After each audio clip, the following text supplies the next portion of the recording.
Hi everyone, today I'm here with Dr. Dyke Drummond, a Mayo-trained family physician and burnout coach who's going to be here with us to talk about physician burnout. So thank you, Dr. Drummond, for being part of this interview. Yeah, my pleasure. Could you kind of give us an overview of what burnout is and the effect it actually has on patients and physicians themselves? Yeah, well, if you want to go through the classic symptoms of burnout, you would name the three symptoms that Christina Maslach defined as far back as the 1970s. Symptom number one is exhaustion, physical and emotional exhaustion. Most people will come to the point where they say, I'm not sure how much longer I can keep going like this. The second symptom is compassion fatigue, where you get cynical or sarcastic about the people that you're meant to be serving. It basically comes from emotional exhaustion. When you're not getting your own emotional needs met, it's really hard to be emotionally available for other people. Most people call that compassion fatigue. And on the surface, it's when you can't stand your patients if you're a doctor. And last but not least, Christina Maslach called a lack of efficacy. But what she was talking about is you get to a point where you say, my work's not even really making a difference. There's no purpose to what I'm doing. So if a person has all three symptoms of burnout, they'll be exhausted, cynical, and sarcastic, and they'll be asking themselves, what's the use?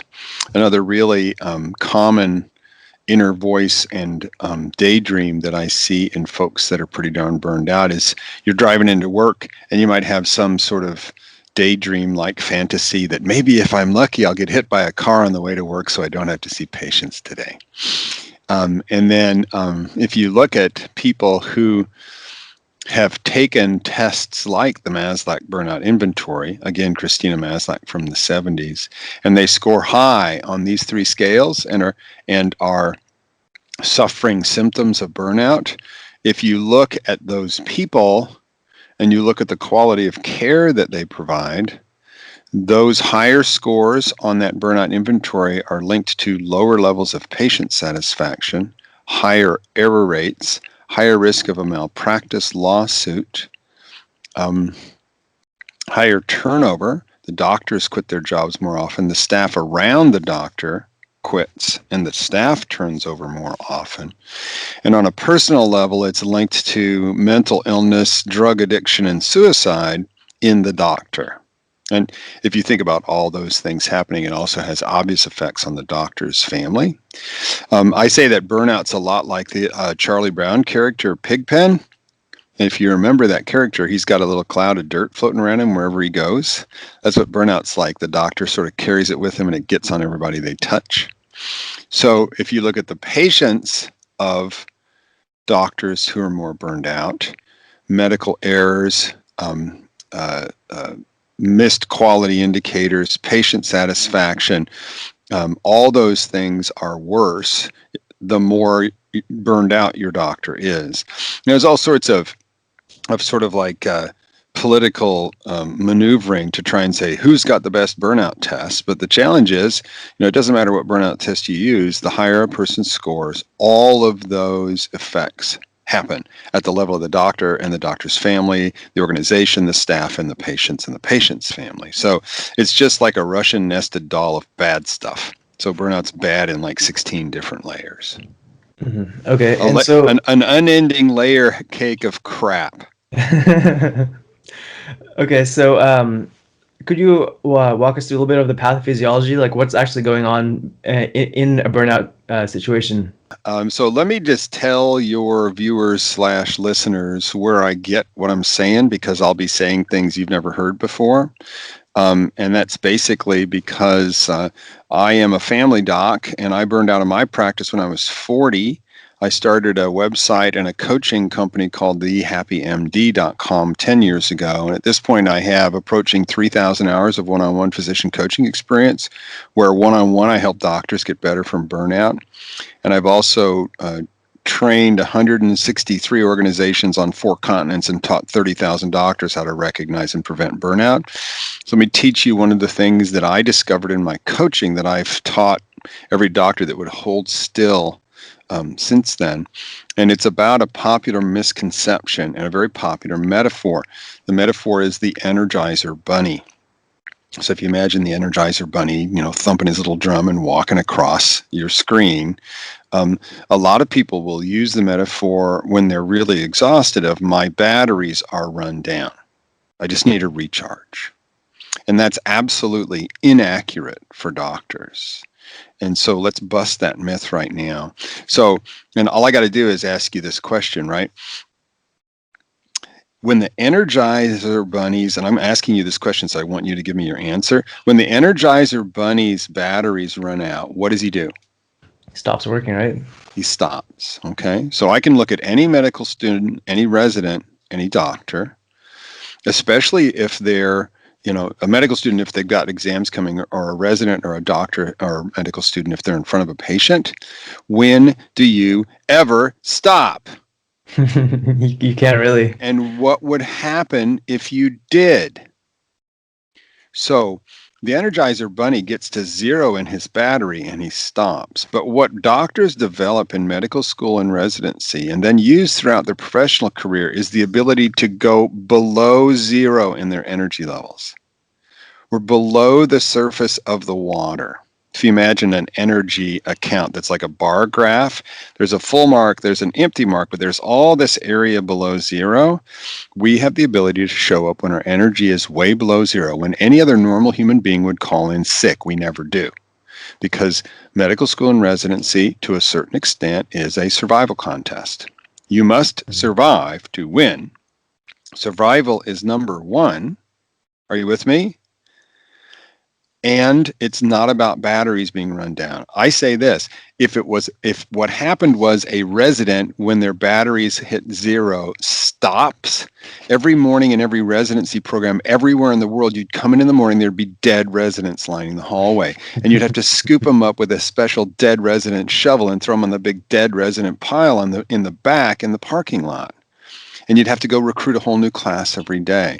So clearly the energetics, the normal energetics, life energetics of normal people who don't work in healthcare, right? Our physiology is trained to be different by the educational experience and the survival contest that it puts us through. Now, we share that with other significant helping professions. Anybody who is really dedicated to their clientele, to the people that they serve, who's a light worker, they're going to push themselves beyond 0 too. And we can start with teachers, pastors, priests, reverends, religious figures who have a flock, nurses, anybody in healthcare, right? Let's go up the chain of command. And as we go up this chain, the burnout risk gets higher and higher. Law enforcement, and then the highest is obviously war-fighting military. We here as doctors, the patient comes first, right? Law enforcement to protect and serve, and war-fighting military are supposed to lay down their life for us. So those people all have the ability to extend themselves beyond the 0 point into negative energy levels and learn to do so in their training, and it sets us up to burn out down the road. And that I've seen over and over again is the pathophysiology of burnout. When somebody is in a job that burns them out and they switch their jobs, it can take them 6 to 9 to 12 months to recover their energy to the point where they can say, oh my Lord, I had no idea I was that far down the rat hole. I feel so much better now. That's my experience. I interviewed various doctors of different specialties for my channel, and a lot of do you find this to be true? And what are ways to both treat and prevent burnout? Well, again, let me teach you a little bit more about the pathophysiology. Again, something only I teach, and it's only because I've experienced it with myself and other people so darn many times. And that is that there's another misconception. So burnout's not about batteries. And I also want you to know that burnout's fundamentally not a problem. To call burnout a problem is a labeling error. And I believe it's specific to English, but I'm not sure. But I've talked to other people who speak other languages, and they don't seem to have this kind of labeling error. So I'm going to ask you a couple questions to just roll with me here to give you the thought process behind this. Problems are a mathematical device, right? A problem is something that you do in math, and one of the fundamental features of a problem is that it has a solution. And if I apply a solution to a problem, what happens to the problem? It goes away. Right. So 1 plus 1 is what? 2. Done. Give me another problem. 4 plus 4 is what? 8. Done. Give me another problem. Solution to burnout is? Hmm. I'm not sure. And then people do stupid things like say, well, it must be a complicated problem. No, it's not a problem at all. But if you think it's a problem, that means you'll look for a solution. And a solution is one thing you do one time and the problem goes away. Do you think that there's one thing you can do one time and burnout will go away? You won't have to worry about it for the rest of your life. Do you think that's true? No. No. It's not because you can't figure it out. It's not because you're missing something. You don't need to feel guilty or inadequate about this. It's a labeling error. Burnout's actually a dilemma, a never-ending balancing act. You can't solve a dilemma. You can't stop something that never ends, right? Like aging, is that a problem or a dilemma, right? Can you do one thing one time and you don't get any older? Right? It's another classic dilemma, right? But what you can do is develop a strategy to maintain the energy balance that you seek. And ideally, your energy balance is above that 0 threshold. So everybody needs their own personal strategy to prevent burnout. And if you look at personal tools that you would use, we typically call that resilience. If you work inside an organization, right? So if you're a medical student or a resident, or you work inside an organization as a physician, especially in an employee role, you also have to understand another metaphor. So here's number 3. Number 1 is it's not batteries, it's an energetic bank account that challenges we keep going when we're below 0. Number 2 is burnout's not a problem, it's a dilemma. There is no solution. You need a strategy. And number 3 is you have to remember there's a canary and there's a coal mine. We're all canaries, and we all have a coal mine where we work. So we need our own personal resilience strategy, 3 to 5 steps that we take to protect ourselves and maintain our energy levels. And where we work ideally has an organizational strategy, a coal mine, because there's 2 methods to prevent burnout. You can lower your stress levels, or you can increase your ability to recharge. Are you with me? Mm-hmm. It's just like losing weight, right? You eat less and you exercise more. Well, burnout is you lower your stress levels so you don't leak as much energy, or you learn how to recharge so you can fill the tank back up again. And there's 2 sources for these 2 methods. So you can do this for yourself, or your organization can do it on your behalf. So when you ask simple questions about burnout, what's the solution? You're barking up the wrong tree and setting yourself up to fail. The real question is, what are some common components of an effective prevention strategy? We teach 235 tools to prevent burnout. If you thought you were looking for a solution, that would be very confusing. But now that I've told you you're looking for your own strategy, and your strategy will only have 3 to 5 steps in it, right? It's just a big smorgasbord of options to choose from. So most of the time, but not always, a significant source of your stress is work, because we put the patients first. Most, but not always of the time, and you're a younger doctor, but it's certainly from doctors my age, is a very significant stress, and that's documentation, electronic medical records. So a lot of the time, what I'm helping doctors do to lower their stress is to learn how to deal with documentation, texts, lab results, patient portals, all the busy whirlwind stuff in the day in a new way, so that it's not so stressful, so lowering their stress level. And then when they get home, one of the things you can do, if hobbies are energizing for you, all depends, you can take a hobby and turn it into a stressor, right? Darn it, I haven't used my camera in 6 months. What's wrong with me? Bang, bang, bang, right? That's not particularly helpful as a burnout prevention strategy component. But if I was to give a theme to people in medical school or residency, it's this. Oftentimes, what happens when we, because I've been there, okay, oftentimes what happened when we go to medical school or we get into our residency program is we had a lot more friends and we had a lot more hobbies before we made that choice. because we gave a bunch of them up because what we do in medical school and residency is so dominant of our time. We just don't have time. So I always imagine all of us when we get our acceptance to medical school, we've got our friends and we've got our hobbies like a hand of cards. You know how you fan out cards and you say to them, I'm going to go become a doctor and I'll come back to you someday. You give them a kiss and you put them in your back pocket and then you let them all go. So I say to people, you know, if you as you go into medical schools, you go into residency, pick a friend or two, pick a hobby or two, and hold on to it and nurture it. Even a little bit every once in a while can keep alive whatever it was that fascinated you about that, whatever it is. You know, calligraphy, photography, cooking, whatever, right? Keep those hobbies alive. And always look for things at work that are stressful, because those are the things that if you were to be able to do them in a different way, a less stressful way, those are leverage points to lower your energetic burn rate. I think on your website you mentioned for employed physicians there are certain techniques that they could use to maybe reduce some of those stressors. I remember I was looking at the 2018 Medscape Burnout report, and they mentioned that bureaucratic like issues were like one of the top reasons for burnout, and then a lot of like administrative tasks like EMR and things were also ranked up there. What tips would you give to kind of maneuver that whole landscape a little better? EMR itself is not a problem. There isn't one thing you can do one time and your charting woes disappear forever. So EMR needs its own strategy. And so I work with doctors to help them develop an EMR strategy. And there are multiple components that you could use if you wanted to target EMR.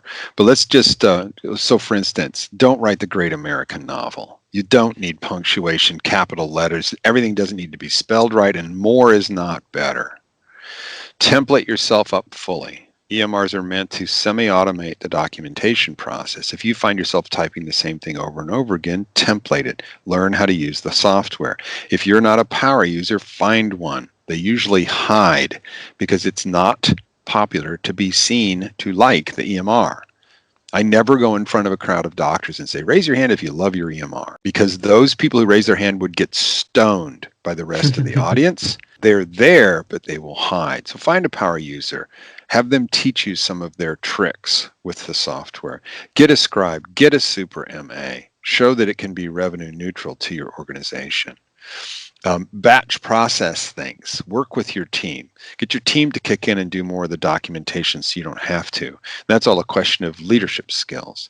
So there's all sorts of things that you can do. Little things, when done together as a strategy, each one makes a difference. They are multiplicative. They are not additive. They are exponential. They're not linear in helping you get home sooner.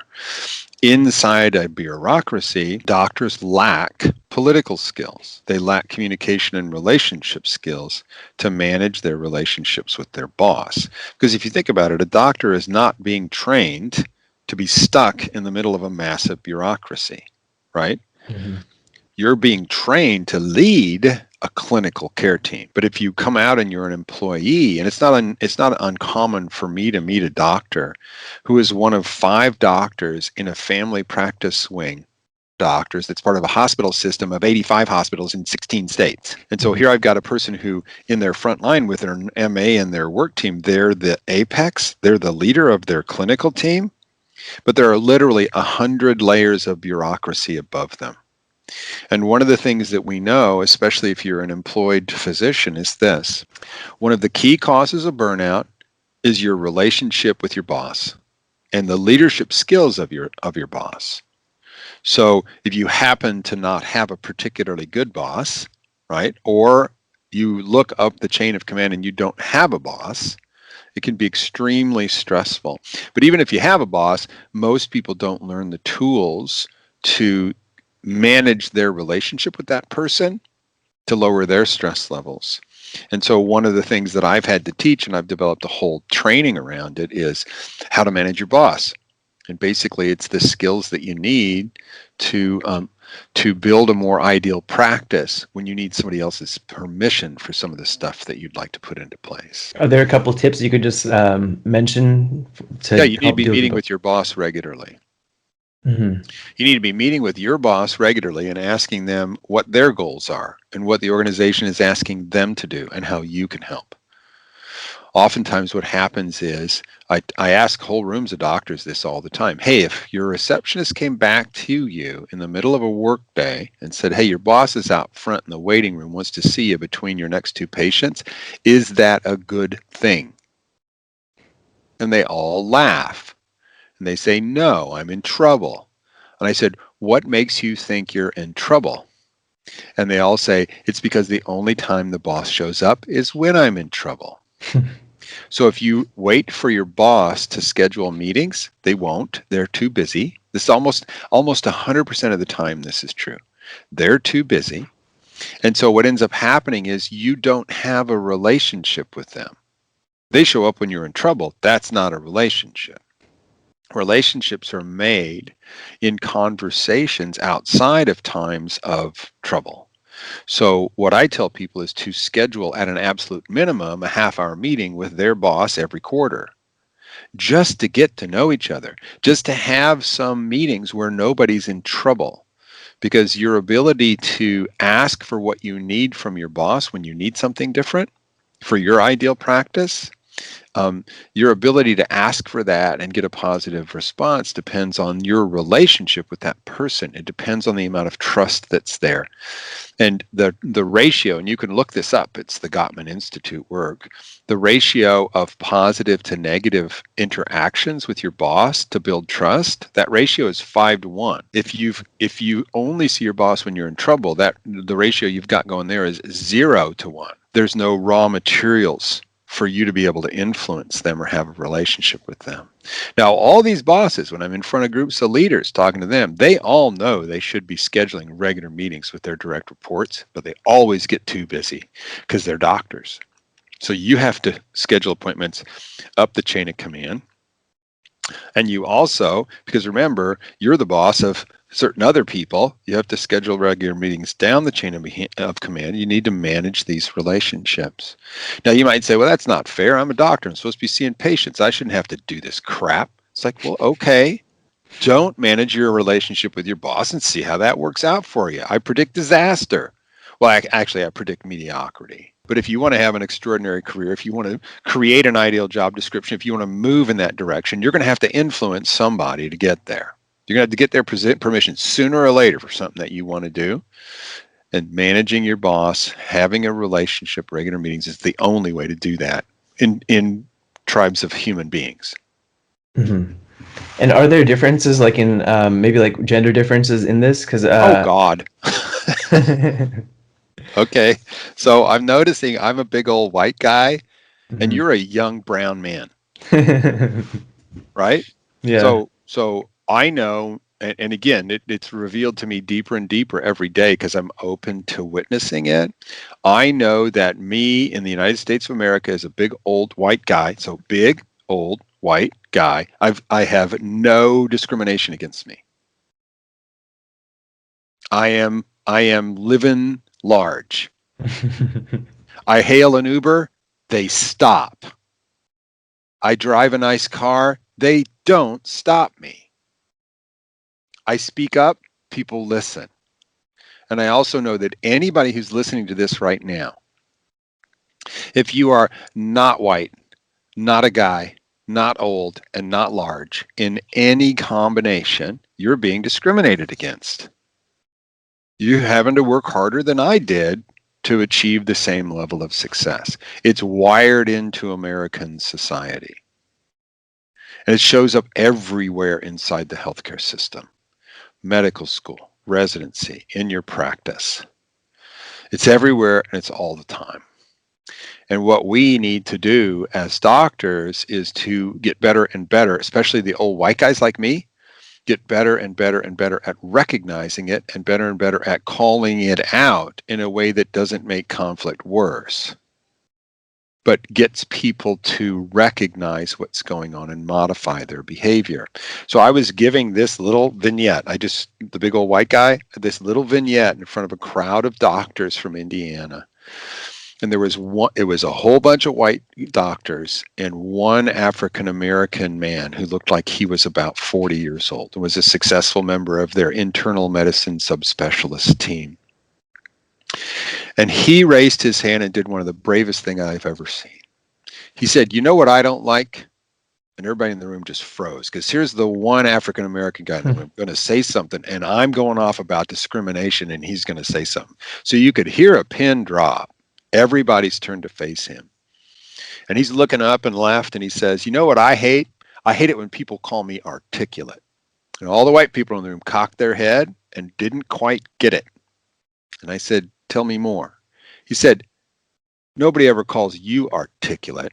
Why do they feel like they have to call me articulate?" And I said, "It's because you're a black man, isn't it?" He just went like this, right? And then everybody in the room, over the course of about 15 seconds, went, "Oh, yeah, you're calling him articulate specifically because he is black. Mm-hmm. And you're going to refer your patient to this doctor. I'm going to refer you to Dr. Jones for that chronic lymphocytic leukemia. He's an articulate young man." It's like, come on, right? And he hated it.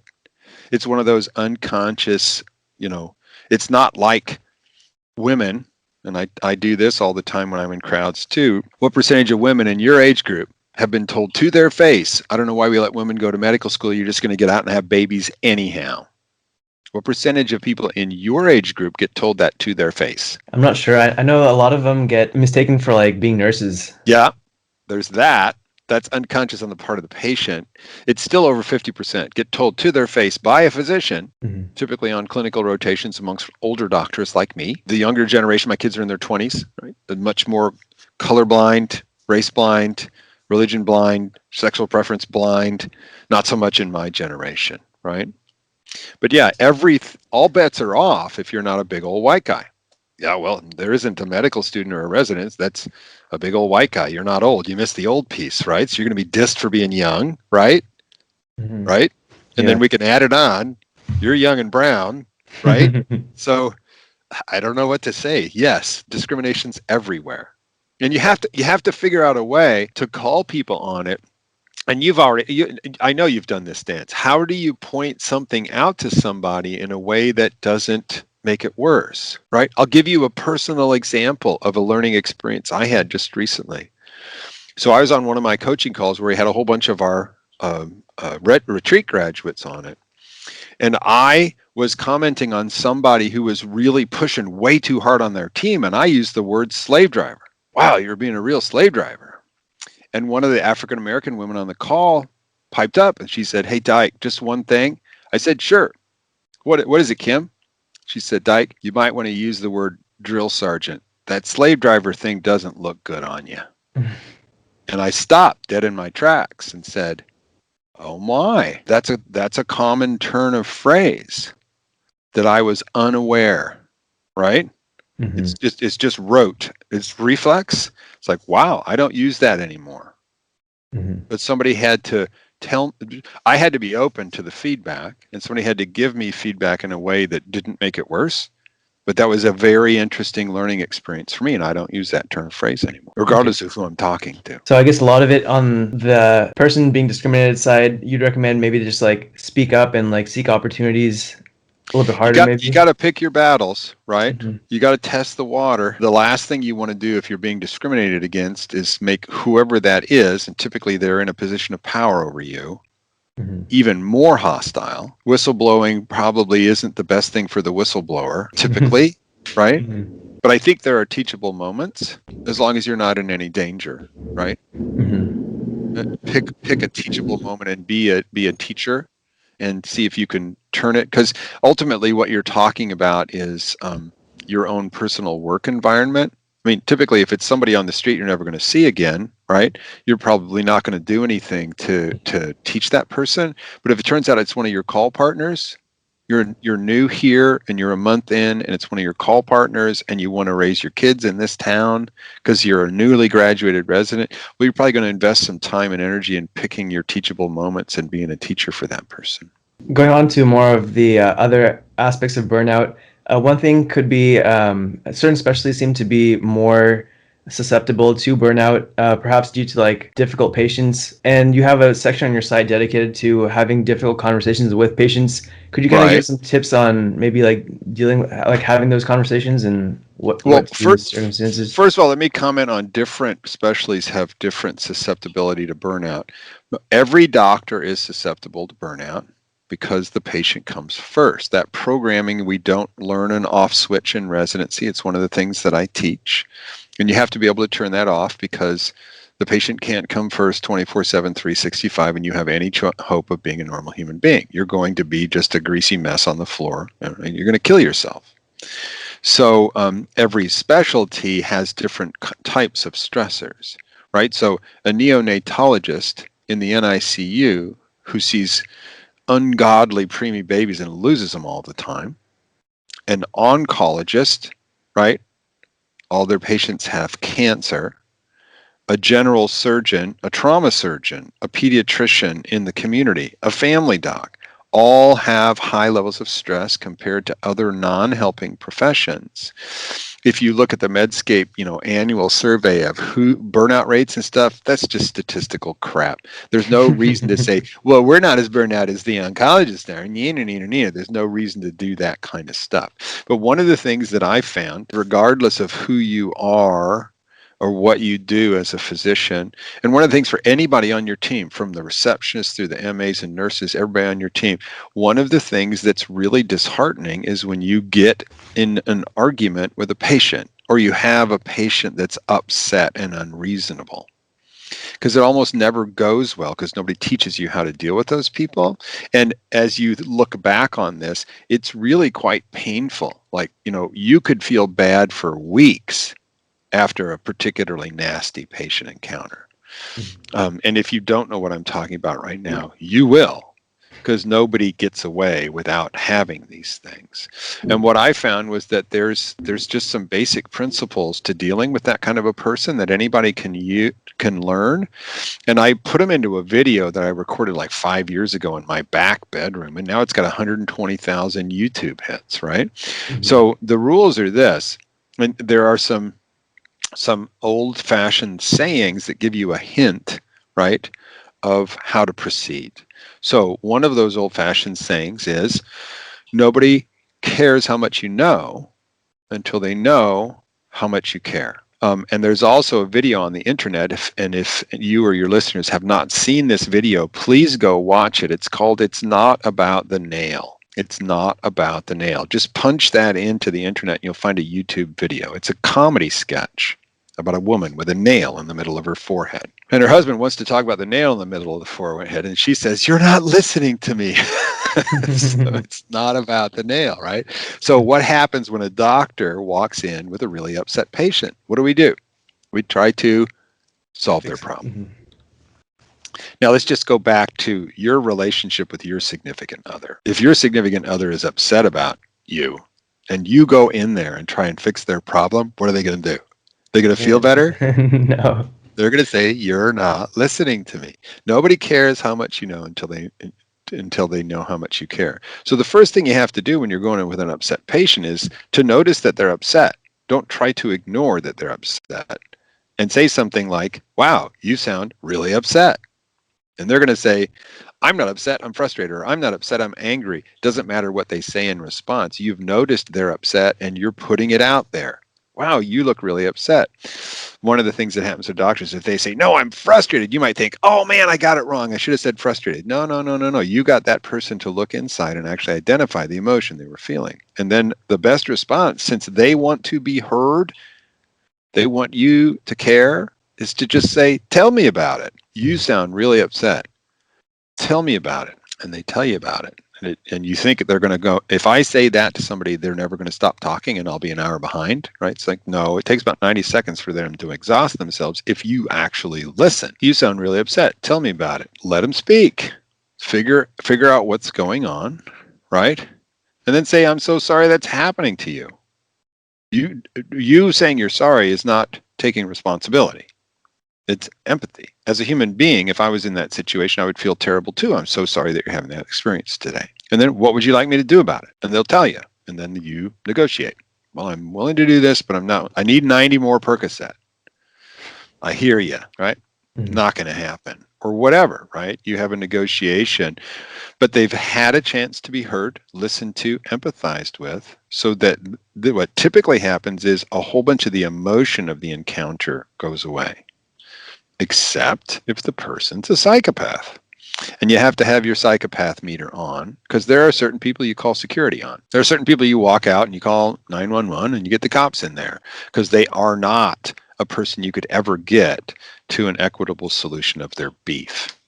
But 90+% of the time, if instead of initially solving their problem, you walk in and say, wow, you sound really upset. Tell me about it. I'm so sorry that's happening to you. What would you like me to do about it? If you pursue just that simple line of questioning, it's not artificial. It just works. You have to be able to be empathetic with that person. It's not rote. It's not an act. It's you just having a few phrases to express your concern about this person. It works like magic, unless they're a psychopath, and then you just need to know your boundaries and call for help. Especially if you're a woman doctor, especially if you're alone in the room with a man. I mean, you got to have a hair trigger on that kind of stuff if things go sideways. Okay, and then for like a particularly hard case, like maybe a patient death that really like hit you bad, or like another negative patient encounter, would you what tips would you give for patients or for doctors to recover, or even medical students to recover from that maybe like a little quicker, or deal with that a little better? Well, the first thing is this. When you chose to be a doctor, to go to medical school, you were at a fork in the road. And the fork in the road was go to medical school on one side and anything else on the other side. And you made a decision. Your friends thought you were crazy. All your friends who aren't in medical school thought you were crazy. You know it. But you made a decision for whatever reason. And typically for most people, it's not a bright light on the road to Damascus. It's not an epiphany. I've known since I was 3 years old that I was going to be a neurosurgeon. You almost never hear that story. A lot of times, my family always wanted me to be a doctor. I thought it was a stable job that made pretty good money, blah, blah, blah. But what ends up happening is something happened at that choice point where you decided to be a doctor that you need to be really aware of. And that is that you decided to harness your professional life to serving the forces of light in the universe. You're a light worker. You will battle the forces of darkness as they show up in the form of illness, suffering, death, and dying, and family members' crazed attempts to deal with that for the rest of your professional career. And it will wound you. You are putting yourself in danger. That's inescapable. The key is we who have chosen this way of life must become, what's the right word? We are the ones who take a licking and keep on ticking. We're the ones who are wounded and rise again. And sometimes we can do that and sometimes we can't. So one of the things that's happened in response to physicians being traumatized by the work that they do is a whole movement in medicine of what's called second victim prevention, a care for the caregiver. You see this outside of healthcare. You see this in disaster response. So, for instance, at a school shooting, they'll dispatch counselors to the school to talk to people who were part of the event, right? And in order to help them process and help them not become as traumatized as they would be if there was nobody there to support them.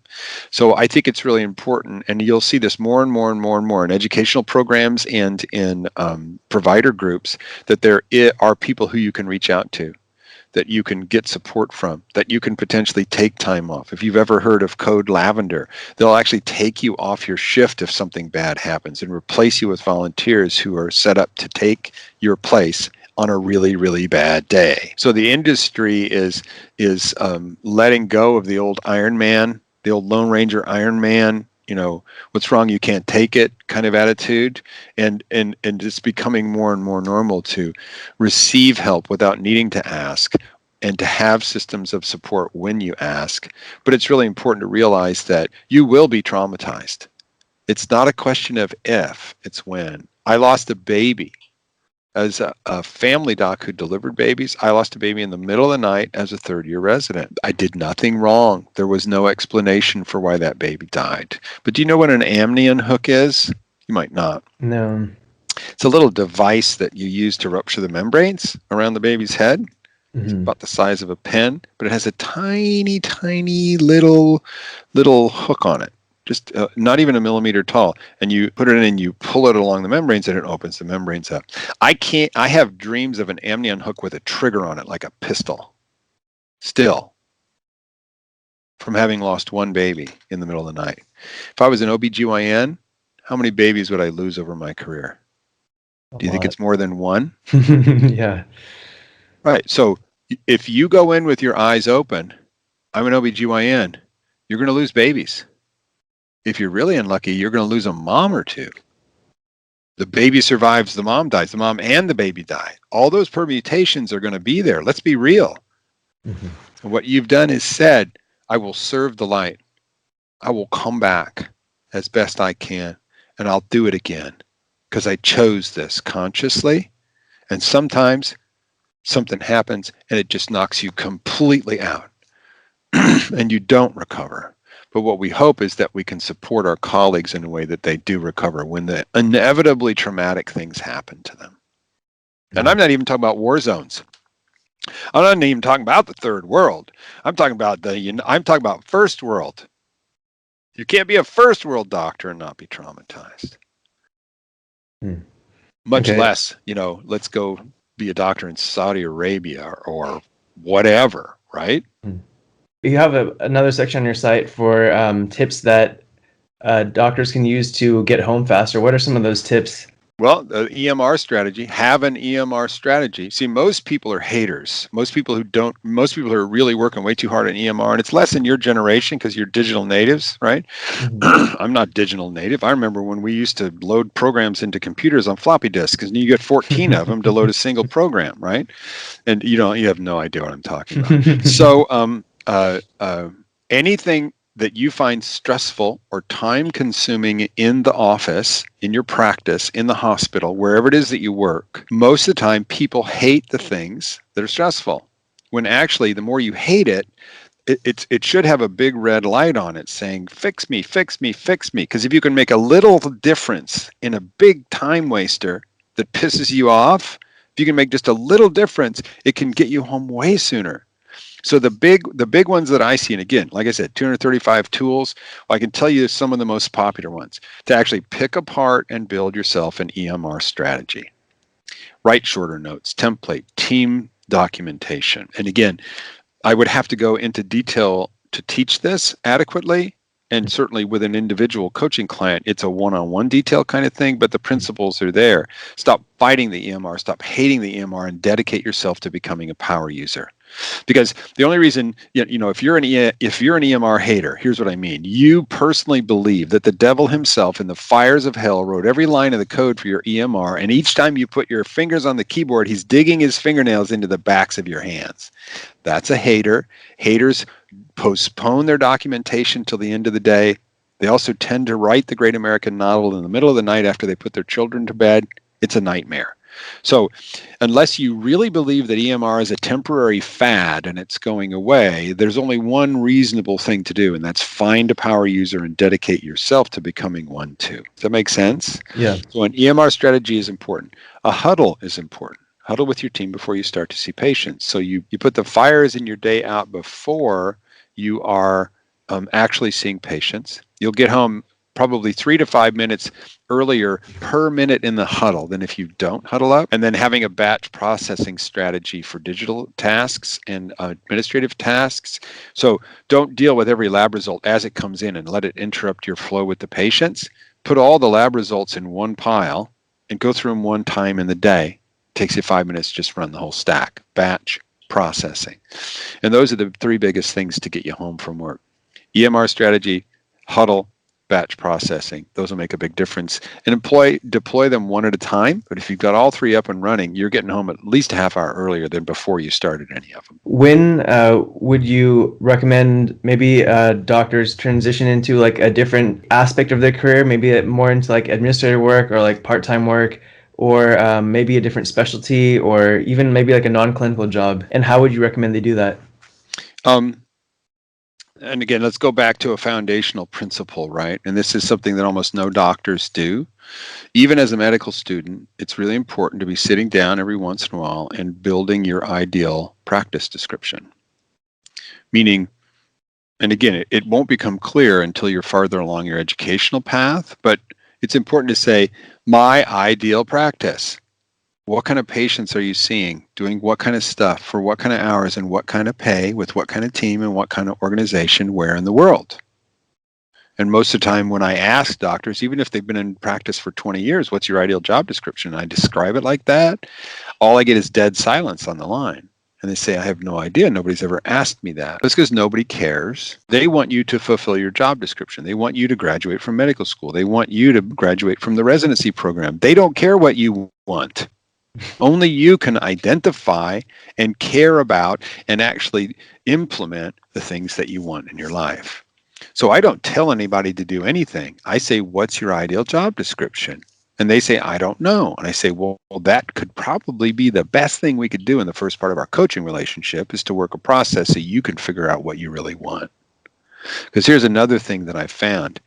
Most people live their life avoiding what they don't want. Mm-hmm.